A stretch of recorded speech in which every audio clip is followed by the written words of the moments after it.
Mark. So again, renew your EA membership. It's very easy. It's a click of a button, and it's on the website right now. I think there was also in the emails that Dawn sent some clicks, call to action buttons that you can click and do that. So we're proud to introduce Becky Morgan, a longtime member of the EA, friend of the EA, past committee chair, and president of Fulcrum Consulting. Pretty much the guru when it comes to operational excellence in manufacturing. I'm proud to call Becky my friend if she'll have me. We've known each other for a long time, and there goes Dawn. Dawn just put right in the chat. You can't get out of the Zoom meeting without singing the blues or renewing your membership. So today's format is going to be such that Becky's going to speak. We'll have time for Q&A, and then we can do kind of a round table around the EA and see what everybody's up to. So with that, I'm going to turn it over to Becky. And if you get dogs and cats and people behind you, maybe just mute for now, and then we could book questions in chat, and then Becky, you could also take live questions. Yeah, we'll do that. And I'm very interested in having a conversation as opposed to a presentation where you guys just sit and are awed by my brilliance. So let's talk through things as they come up. It's more important to me that you guys get value out of this time than that I get through slides. So let's talk through things as I bring them up. Okay, I believe, am I sharing a slide now? It looks like I am. Yes, you are. Okay, and you'll notice that this has a different title and it has a different date. I was to present to you guys last April on the topic of beyond operational excellence, and y'all went crazy and said, no, we can't see each other, we can't be close, we can't do any of this stuff. So I just found it interesting that it was almost exactly a year ago that we were going to talk about beyond operational excellence. And today our conversation is very much beyond operational excellence. Okay, now, why can't I chat? There I go. I have to do something else my arrow key doesn't move me. It's doing something else it does. Okay. So we're going to talk about, I have a book coming out. Its published date is allegedly September 1st. It started out as April, then it got moved to June, and then it got moved to September 1st. None of my deadlines moved. And this morning I got an email from the publisher. Here's a copy of your index, make any corrections and get it back to us by Friday. So it's not me that's taking all this time. They're telling me that COVID has impacted paper supplies, and it has impacted their ability to actually print, getting people to be at work and work together and all that. So who knows what the truth is, but that's what they're saying. The book is called Manufacturing Mastery: The Path to Building Successful and Enduring Manufacturing Businesses. I make a big distinction between successful businesses and enduring businesses. So this morning we'll talk a little bit about that distinction, and do you care about it? Some of you may not, but hopefully a lot of you will. So I want to find out a little bit about you guys. So Dawn, there's a poll that you have. Could you go ahead and put that up and let people respond to it? Yes, there we go. Thank you. You're welcome.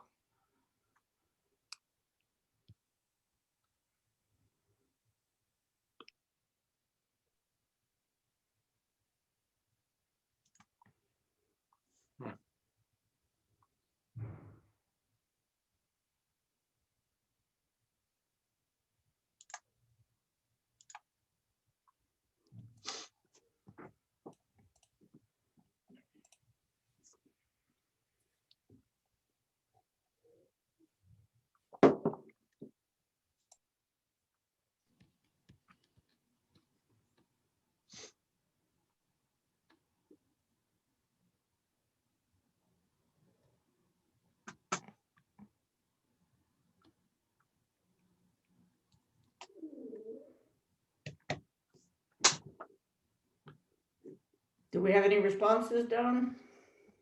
Yes, so you've got the most are a means to accomplishing its stated mission.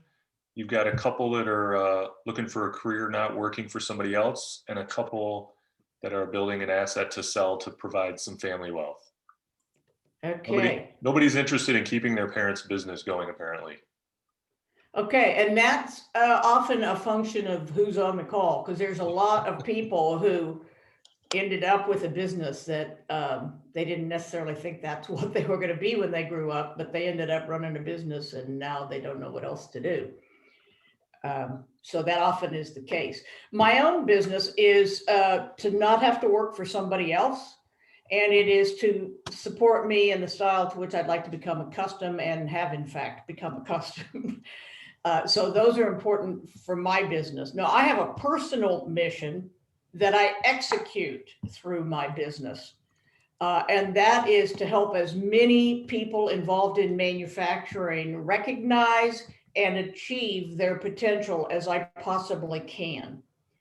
The distinction is my business is not something, I've had partners early on. I've had my business for 31 years. I had partners early on. I love them. They're great people. I don't want partners. So we were together for 5 years, 90 to 95 or whatever. And what I realized is I don't want to build a business to sell. I don't want to be responsible for somebody else's mortgage payments and all that. So none of these are a good answer or a bad answer. They'll just help me adjust some of my comments as we move forward in this. So Dawn, which one did you say was the primary? It was a means to accomplishing its stated mission. Okay. By far. Okay. I've got to change the, okay. So the mission of your business matters a lot. And making yours an enduring business may be the only way to accomplish that mission. A lot of companies want to make a lot of money, and trust me, I like money. I think money is a good thing. But if your mission is more than that, then you may need an enduring business. As an example, Ventana Medical is a company in Phoenix that has since been acquired by Roche. But their mission is to find cancer faster. That's not going to be done. I mean, they're doing it. They keep finding it faster, but they know they can continue to find it faster. They know that other people are working on getting rid of cancer, curing cancer, preventing cancer. Their mission is to find cancer faster. So that needs to be an enduring business, because that's going to be a challenge for decades to come.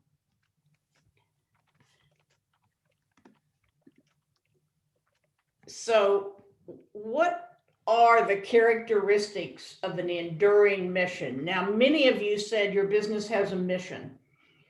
An enduring mission is often different from what most companies claim their missions to be. So the mission of your company, and I would encourage each one of you to think about it as we're talking through this, think about yours. An enduring one has meaning for all 5 of your constituencies.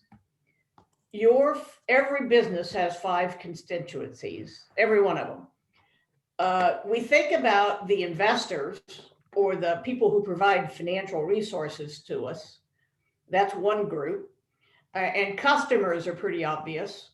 Employees are another one. Suppliers are another. And the 5th, which way too many people overlook, is the community at large, and that includes the future. Our businesses have impact not only on the little piece of land that our building is on, but on the community we're in, and here in all of Northeast Ohio, and potentially the entire world. They also have an impact over time. So you would want to look at your mission and say, do all 5 of your constituencies look at your mission, and does it have meaning for them? An enduring mission has to be felt passionately by your entire leadership team, and that passion has to transition from year to year and leader to leader. It has to drive your company. And your mission has to guide your priorities, your strategy, and your decision making. Too many companies I know have a mission on the wall, they have core values on the wall, but if you ask them what's your mission, they can't remember. And if you ask them their core values, they have to look it up.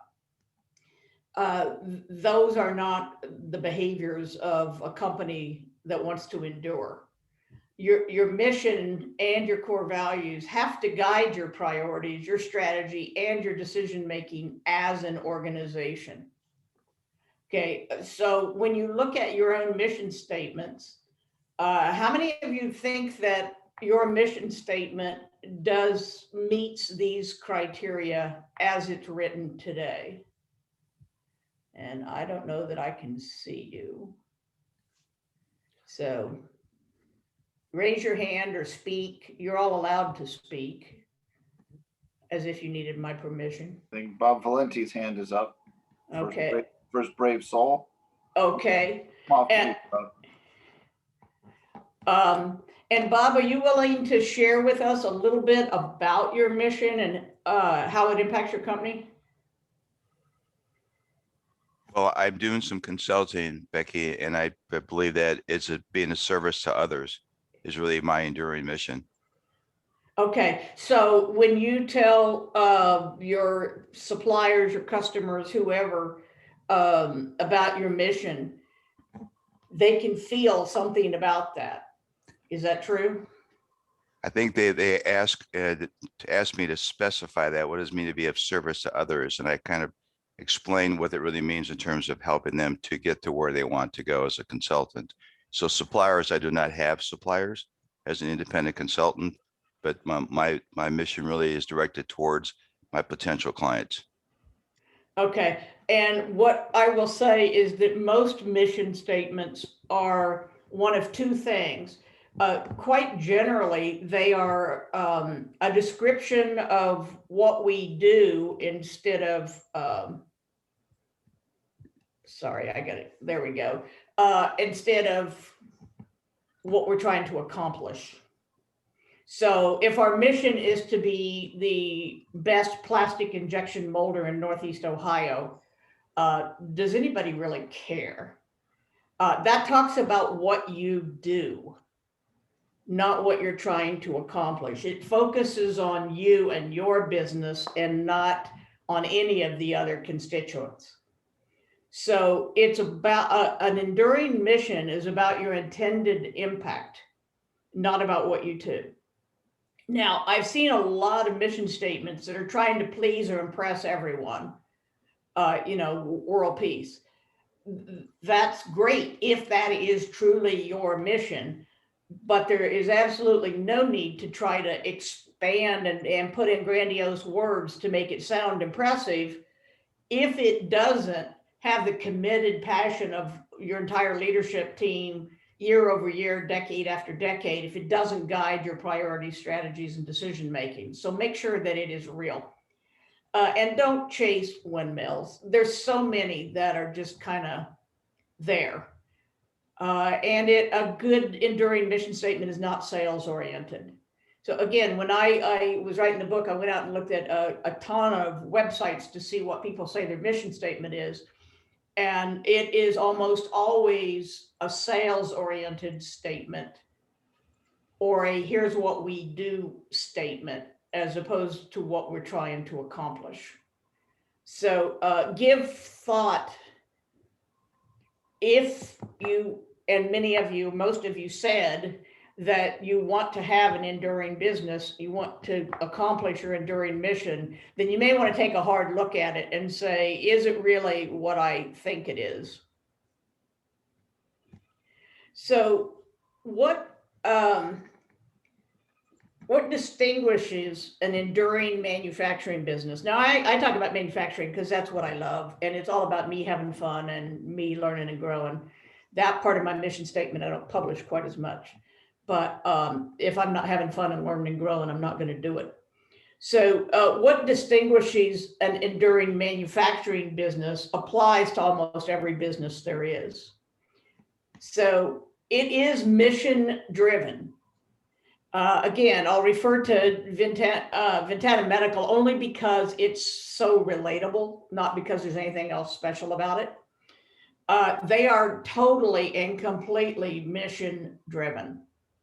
Everything they do is about finding cancer faster. So because of the technical expertise of the guy who founded the company originally, they're primarily in equipment and reagents. There are a lot of different approaches you could have to finding cancer faster. That's the one they're pursuing primarily because of his expertise.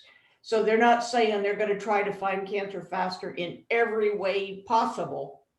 They're doing it in a way where they've built real expertise, but their mission is what's driving them. This next one is strategic profits. Now, we're all real fans of profits and profitability, and we all know about EBITDA and crazy things like that. And any business that's going to endure has to make money. Let there be no doubt about that. Profits are not a bad thing. Unfortunately, and Andrea, I just want you to stay quiet while I talk, okay? The companies that go out to try to make as much money as they can right now, the ones that do everything they can to minimize taxes, Eaton drives me nuts because of their tax inversion strategy. It's like, really?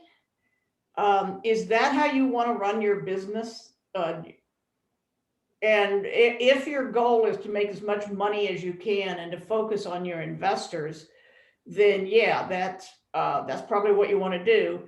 And yes, I know how old Eaton is, but that doesn't mean they're going to endure, because they don't do what's next, which is a pass the baton strategy.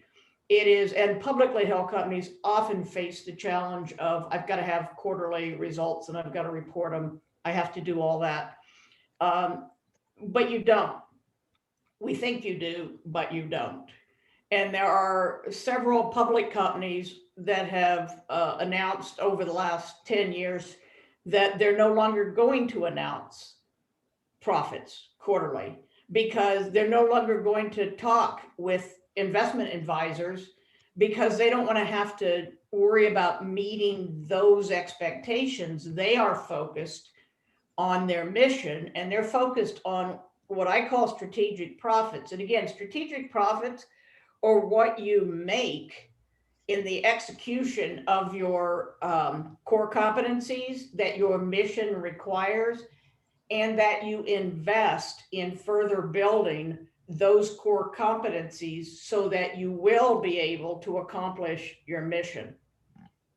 So strategic profits are driven by and spent on different things than what I'm going to call traditional accounting profits. They represent the way a company operates. When sales drop, what do companies do? Well, let's see, they cut salesmen. Now, does that seem like a smart idea? And then they also cut training and employee development. Well, if your employees are your most important resource, why would you ever stop developing them? Well, clearly they're not your most important resource. Profits are your most important thing, and you're going to quit developing your people. You're going to quit working on the things that will help your business endure so that you can report profits. So strategic profits are an entirely different way of thinking about money, but do not think for a minute that enduring companies don't care about profits. They absolutely do. You cannot endure without them. On the pass the baton strategy, that's about succession planning. Instead of going out and looking for the next leader and how many companies has he turned around or what has he done with certain product families or whatever, you're on a mission. So if you think about a race and you've got the baton right now because you're leading the company, you have to have prepared somebody who shares that passion for your mission, who understands how you operate as a company, and you're going to pass the baton to that person. So he starts running, you're running, you hand the baton. It's not a belief of, well, if we drop the baton, what the hell, we'll start a different race. That's not the way enduring companies work. Becky, how often do they get really stuck there when someone doesn't want to pass the baton? They don't know how to. They think they're going to sell the company in a year, and it really, takes seven years. How often is this a real, impassable wall? Never in an enduring business, because you don't make that hiring, that hiring mistake at the top level. But if you do make a hiring mistake, and typically these people are going to be developed internally, but they're not always. Sometimes you bring people in from the outside. Rarely can people be that deceitful, but let's say that you made a mistake as a company and you got somebody in. Kill the parasite. Which is more important, accomplishing your mission or keeping the parasite alive? So even in family businesses, Bush Beans is what, 6th or 7th generation, 100 and something years old. Believe me, they carefully pass the baton, but they will, if a kid or a family member gets there and they thought they would be fine, but it turns out they're not, you got to kill the parasite. And I know that sounds mean, but what's important? We said it's a mission-driven business. So if you've got somebody who's going to prevent you from accomplishing the mission, you do what you have to do. Okay, so it's a very different way of thinking. These businesses always consider the needs of all 5 constituencies. So when you're making decisions, you need to take a minute to just briefly go through all 5 and say, how will this impact them? You're not going to impact them all equally. You're not going to impact them all the time, but you have to think about them all the time. And the next thing is that these organizations have enterprise capabilities that are different from the ones that most companies work on. So if we take my example of we're the best plastic injection molder in Northeast Ohio, that capability won't get you much of anywhere, because everybody's got the same equipment, the same materials, access to the same resources. So you're not going to win anything with that kind of claim. What the enterprise capabilities that these companies work on is rapid, meaningful improvement. Now, I know that some of you would say, well, I can't change any faster than I already am, or, it's not really happening in our industry. Ours is a state-old industry and we don't really change. Well, you're going to. So it's a question of who's making the choices here. So you have to focus on the capability of making rapid, meaningful improvement, and not just change for change's sake. And you have to get faster and faster. Look at it this way. If somebody out there is creating things that bring more value to the market than you do, and they are making those things more quickly, and I don't mean from a production standpoint, I mean from a thought and development standpoint, more quickly than you are, you're going to slide off the left side of the scale. Everybody's moving at 10 miles an hour. You've got to keep moving at 10 miles an hour just to stay in the same place. Now they start moving at 20. If you're still improving at 10 miles an hour, you're becoming irrelevant very quickly.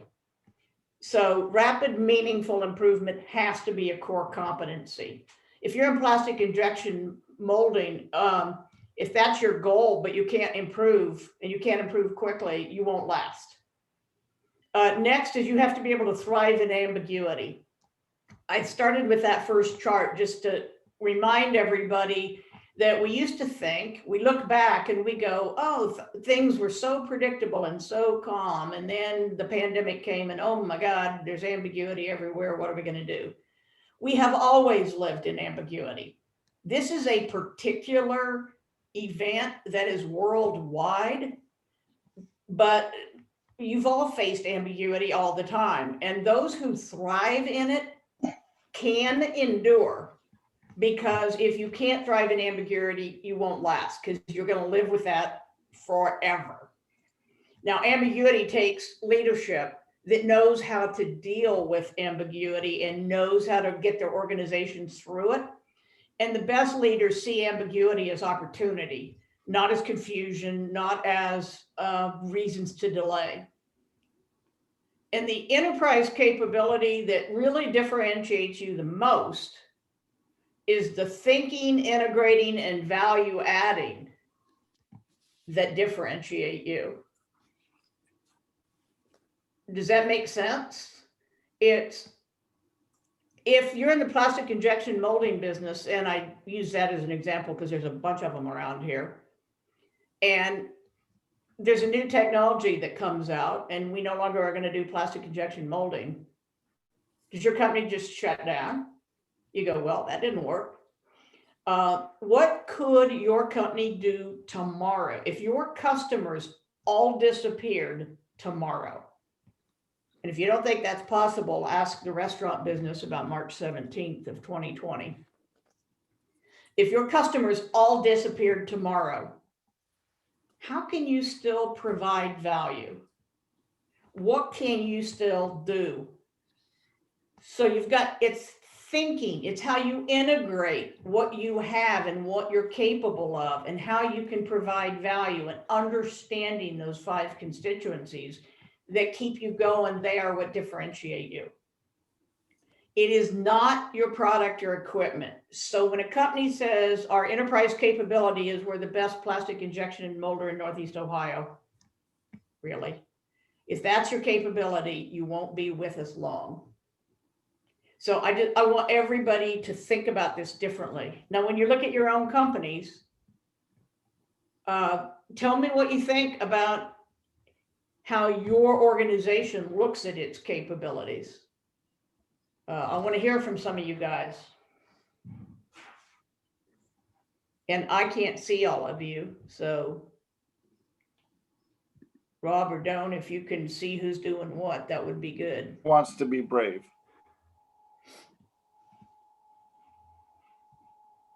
Let's see, I know, Bonda, you had a hand up earlier.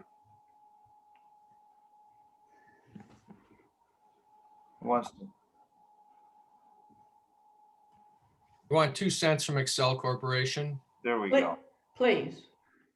Well, at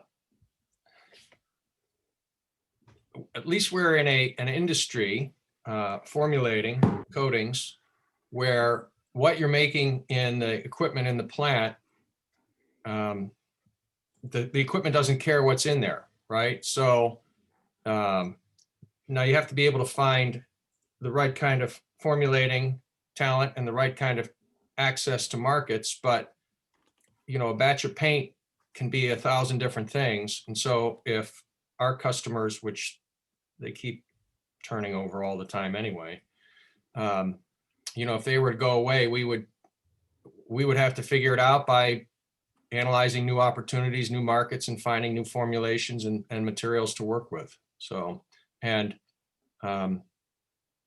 material progress is never ending. So that's kind of a cool thing for us.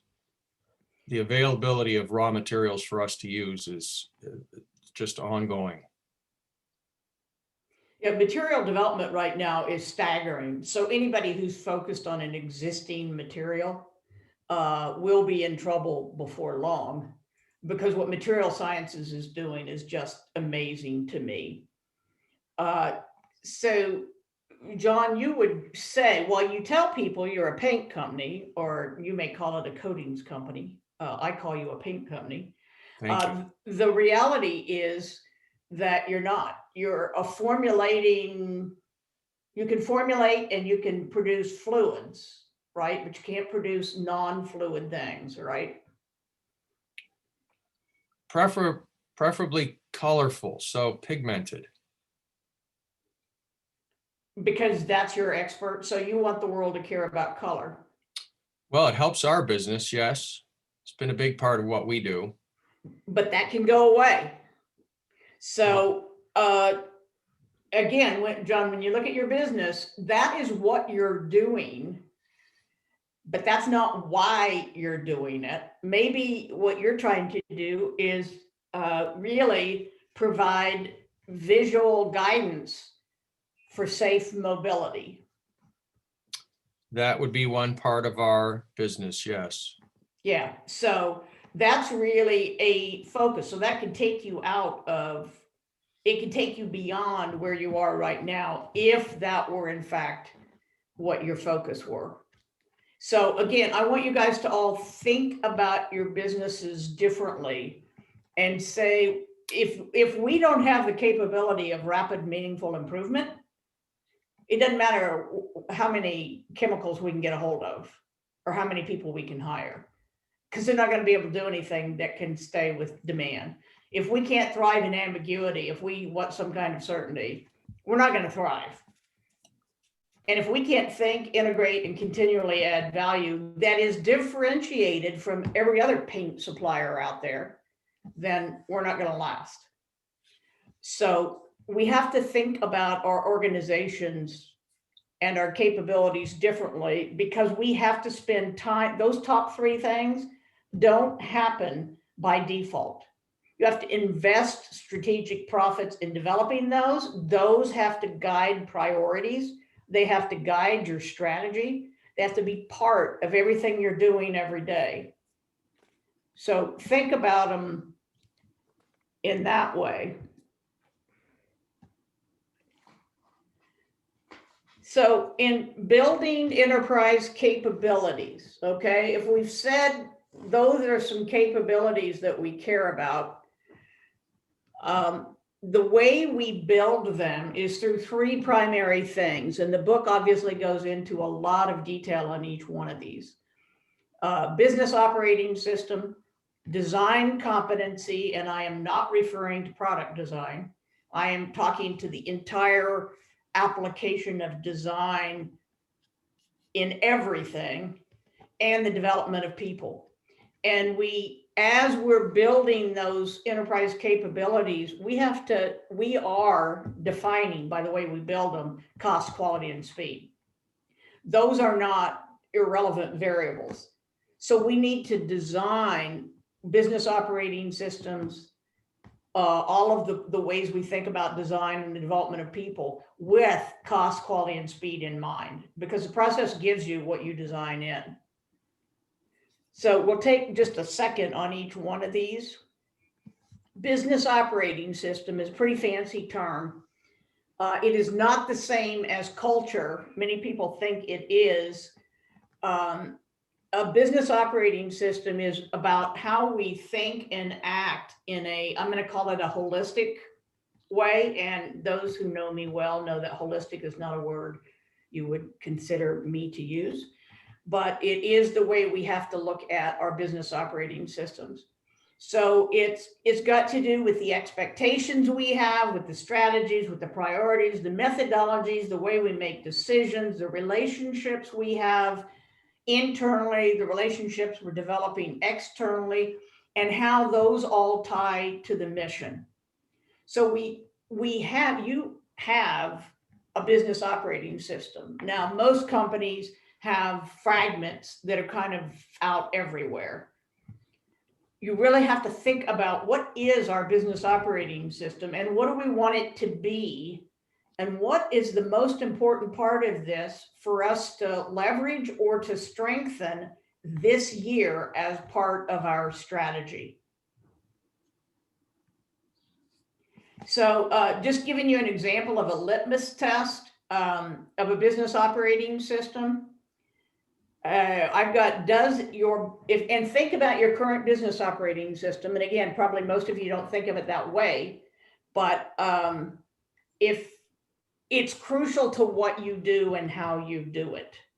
it can make or break a company.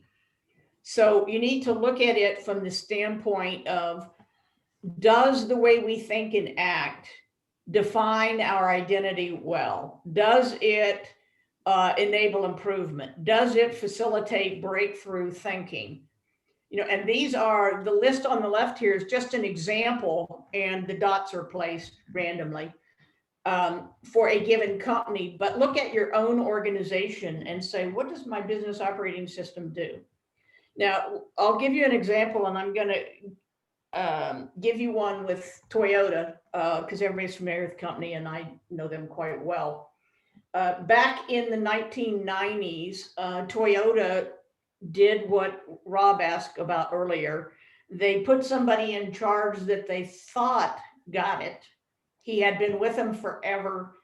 He was ingrained in top leadership, but he decided that instead of safe mobility, which is their mission, that they were going to sell more cars than anybody else in the world. So they start expanding fast. They started adding operations all over the world.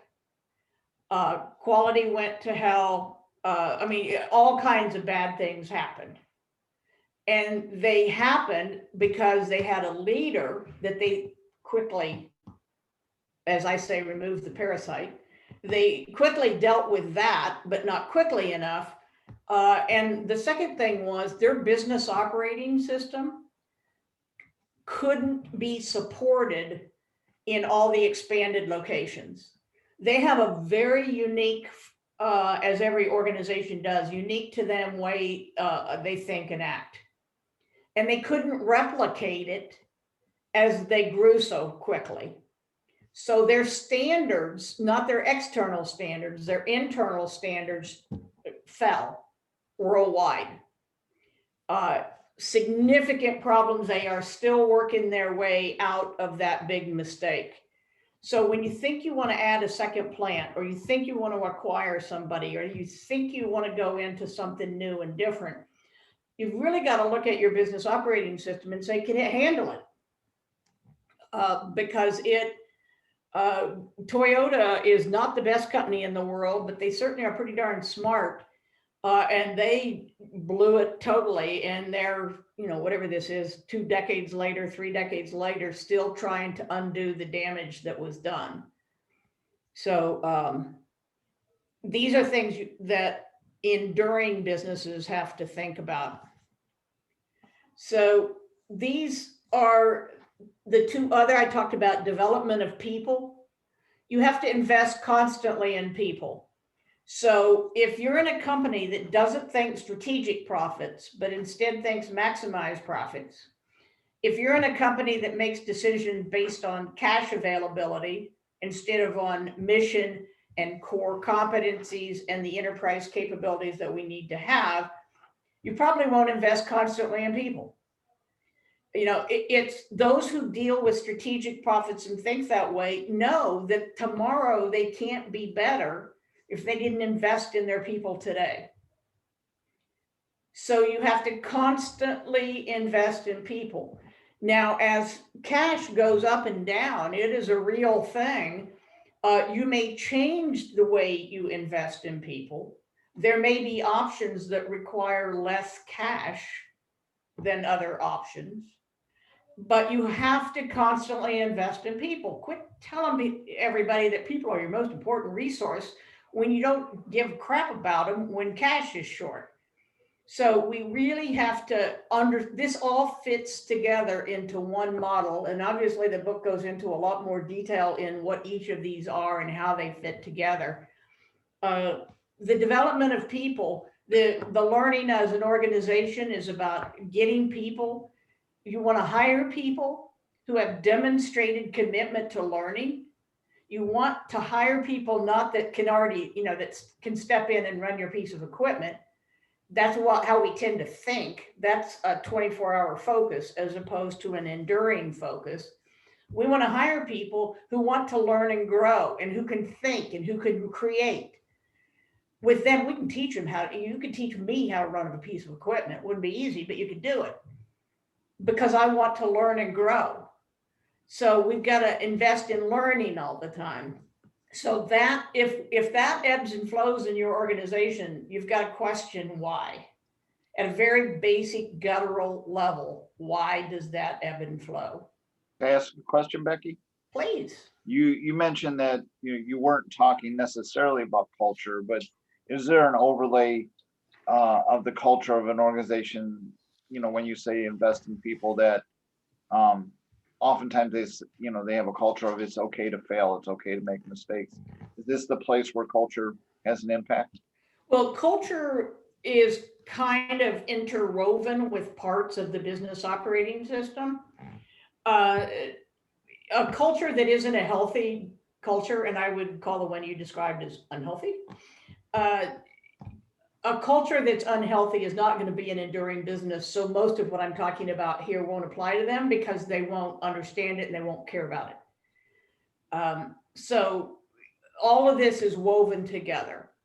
And Toyota has a very strong culture, but they expanded their company the geographic footprint too quickly. They didn't have the leadership in place that could take that business operating system with them. So the other operations have got a very similar culture, but they have the business operating system throughout the whole company was hurt. Okay, so the culture remained strong, but certain parts of the operating system really declined noticeably. So it's hard to explain the difference. Again, I go into some of that in the book. And I wouldn't worry a whole lot about the distinction. I would just think about how does my business consider these? The design competency, did that answer your question, Rob? Yes, thank you. Okay.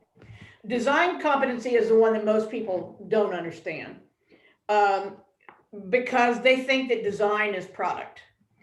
And if they're really advanced thinkers, they think it's product design and process design.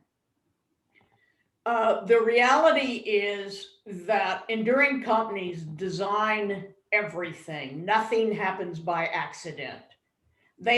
Is your business designed for profitability?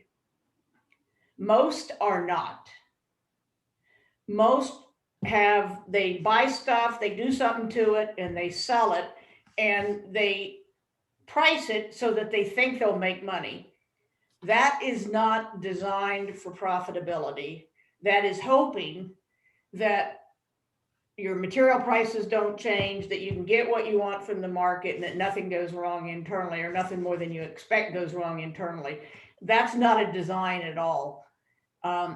There are companies that are designed for profitability, and those are the ones that think about strategic profits, and they think about what to spend, when and how, what to invest based on a long-term view and not based on today. The business model has to be designed. And again, in manufacturing, it tends to be buy stuff, do something to it and sell it is the business model. Manufacturing is changing dramatically right now. Product as a service is obviously, obvious to me, is taking on huge characteristics. For example, Rolls-Royce jet engines, they don't really sell the jet engine. They sell the improved fuel efficiency that you can get from the data that they get from all the jet engines they've got installed in planes all over the place. They sell flight plans based on current weather conditions, current condition of jet engines, etc. So it's the product as a service. And that's one example. There are hundreds of them out there. So factory as a service is becoming a thing, which is something that I had realized about 5 years ago was going to happen. These capital investments that are huge, billions of dollars. Right now, there's multi-billion-dollar chip factories being built in Arizona. That's one hell of a bet. And they better be right. Smaller companies can't afford to be wrong on these big capital investments. So, and John's industry is I won't say his specific industry, but the process industry where fluids go through stuff and chemical reactions happen and you get other things out. That's one that it's always been a business model of it's half Monsanto and half DuPont. When they're going to come out with something new, they form this new little thing and they go out and build a factory. Well, now those factories are optimized for little, but capable of much. So they're not, the ownership of the factory doesn't really matter. People don't care about owning the asset. We grew up thinking that owning the asset is what drives everything. And it did, but people don't particularly want to own cars or houses, and there's no reason to own the factory if you don't have to. And I'm not talking about leasing versus owning. I'm talking about, it's not the same as toll manufacturing, but it can be very similar in that it's factory as a service where you can bring in your people and use their equipment, use your raw materials, and run small batches or test things or do whatever. These business models are developing all over the place. And part of that is design of a business model. We have to think about how do we design it and what are we trying to accomplish. You've got to design the kinds of relationships you want. Ozgene is an amazing company out of Australia, which is why it's called Oz. And it's a genetic biotech company, which is why it's called Ozgene. They have designed absolutely everything in their company. So they design their strategic relationships. They're masters at bringing on strategic relationships. So last May, March, whenever it was, that COVID hit, the guy who founded the company now lives in the Caymans. The Cayman Islands tried to stand up COVID testing and fumbled and couldn't do it. And he said, okay, guys, let me handle this. So they started then working with the medical facilities, the government, medical people, et cetera. And in under 30 days had stood up COVID testing there because they have designed the way they onboard relationships, onboard new technologies, new everything. None of it is a miracle and none of it is, well, let's just do what we did last time. It's all designed in. They added a facility in Indianapolis not too long ago, and it's not copy paste, because copy paste is what Toyota tried to do that failed because they couldn't copy completely. So when they pasted, it was a problem. Ozgene does more plug and play. So they were able to add the Indianapolis operation quickly, smoothly, with virtually no hiccups. So design competency as an organization is critical if you want to endure. And again, keep in mind that cost, speed, and quality are the result of your design. And if you didn't design these things, if they've morphed by happenstance, your cost, speed, and quality reflect that. You have to intentionally design all aspects of your business with your mission in mind, your vision in mind, and consistent with your core values if you want to endure. Now, obviously, most companies don't endure. The vast majority do not. Now, again, I'm going to mention Japan briefly, and this won't surprise you. There are companies over there that are more than 1,000 years old, many of them. There are lots of companies 500 years old or more. Nintendo, which to my baby boomer ears sounds like maybe a 30-year-old company, is 150 years old. So there's nothing special about Japan other than I have concluded discipline. We tend to kind of wander around. When I say we, I mean me. We think about a lot of different things. We try this, we try that. We order somebody to go do something, but we don't follow up. We say that we don't follow up because we don't want to micromanage, but the reality is the person that you've ordered to do something thinks you've already changed your mind because now you've ordered